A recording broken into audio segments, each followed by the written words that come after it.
Buongiorno, Focus Bollettino Culture Erbacee, terza puntata. Gli aggiornamenti.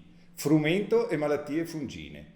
Continua lo studio con il modello previsionale dell'evoluzione delle malattie fungine. Allo stato, il modello Horta ci indica che è ancora basso il rischio di danno da malattie fungine su frumento, quindi non è ancora necessario procedere a trattamenti fungini.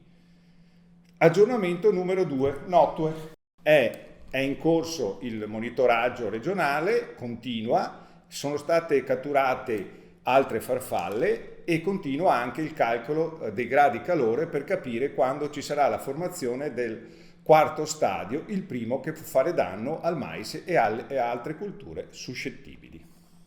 Continua anche il monitoraggio regionale degli elateridi per capire se c'è un rischio per il futuro di danno da elateridi. È arrivato il momento di aggiungere il feromone per la specie Agriotes sordidus, una delle più importanti a livello regionale. La posizione su cui applicare il feromone è quella media in questo punto.